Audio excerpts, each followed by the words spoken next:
নতুন একটি ভিডিও নিয়ে আবারও চলে আসলাম আপনাদের জন্য।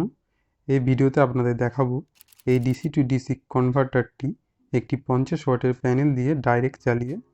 আগের ভিডিওতে দেখিয়েছি এই মেশিনটি ব্যাটারি দিয়ে চালিয়ে টিভি চলবে কি না। যদি ভিডিওটি না দেখে থাকেন তো চ্যানেলে গিয়ে দেখতে পারেন। চ্যানেলে মাত্র 4% দর্শকই সাবস্ক্রাইব করেছেন। যদি চ্যানেলে নতুন হয়ে থাকেন তো অবশ্যই সাবস্ক্রাইব করে রাখুন এরকম ভিডিও পাওয়ার জন্য। তো চলুন ভিডিওটি শুরু করা যাক। আজকে আকাশে খুব একটা রোদ নেই গো, খুব অল্প রোদই আছে, মেঘলা টাইপের আকাশ আছে আজকে। তো এখানে নিয়ে নিয়েছি 50 ওয়াটের একটি সোলার প্যানেল। তো চলুন এটি লাগিয়ে দেখি মেশিনটি কীরকমভাবে চলে। এই কনভার্টারটি এর আগে আমি ব্যাটারি দিয়ে চালিয়ে টিভি চালিয়েছি, কিন্তু এর আগে ডাইরেক্ট কখনো প্যানেলের সঙ্গে এটা লাগিয়ে চালাইনি আমি। তা দেখে নেওয়া যাক এটা চালিয়ে কীরকম কি এটা চলে। এখানে দেখতে পাচ্ছেন পেছনে দুটি সকেট আছে এবং অন অফের একটি সুইচ আছে এবং দুটি তার আছে। এটা কালো তারের সঙ্গে সোলার প্যানেলের যে কালো তারটি মাইনাস সেটার সঙ্গে এটা লাগিয়ে দেবো।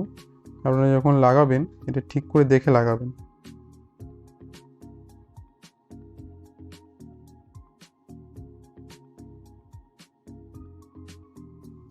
তার দুটো লাগানোর পর দেখতে পাচ্ছেন বন্ধুরা এখানে অন হয়েছে মেশিনটি, এখানে লাইট জ্বলছে লাল লাইটটা। এবার এটার ওপরও আমরা একটা কিছু চালিয়ে দেখব এটা কীরকমভাবে চলে। তো এখানে একটা নিয়ে নেব মোবাইলের চার্জার। মোবাইলের চার্জারটি এখানে লাগিয়ে দেখব মোবাইলে চার্জ হয় কিনা। এখানে এটা একটি স্মার্টফোনের 10 ওয়াটের মোবাইলের চার্জার। এটি এখানে লাগিয়ে দেখব মোবাইলটি চার্জ করতে পারে কিনা। এই মেশিনটার পিছনে সকেট এটা লাগিয়ে দেবো এবং মোবাইলটি লাগিয়ে দেখব এটি চার্জ দিতে পারে নাকি। তো বন্ধুরা এখানে দেখতে পাচ্ছেন এটি আওয়াজ হতে শুরু করে দিয়েছে ভেতরে এবং ধোঁয়া বেরোচ্ছে। এটা ওভার ভোল্টেজের জন্য হয়তো এটা ভেতরে মেশিনে কিছু সকেট ডায়েট কিছু পুড়ে গেছে। তো এটার সাথে সাথে আমি কানেকশানটি কেটে দিয়েছিলাম এখানে প্যানেল থেকে। এখানে এটা খুবই ভেতরে আওয়াজ হতে শুরু করে দিয়েছে এবং পোড়া গন্ধ বেরোচ্ছে।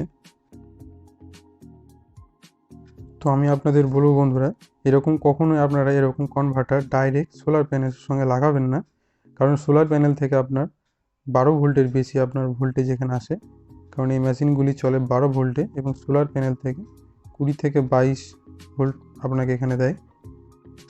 পুরো মেশিনটি বাইরের থেকে কভারটা পুরো একদম খুব গরম হয়ে গেছে, হাত দেওয়া পর্যন্ত যাচ্ছে না, খুব গরম হয়ে গেছে। ভিতরে হয়তো কোনো রকম বোর্ড পুড়ে গেছে এটা। তা আমি আপনাদের বলবো কখনো এরকম আপনারা ডাইরেক্ট চালাবেন না।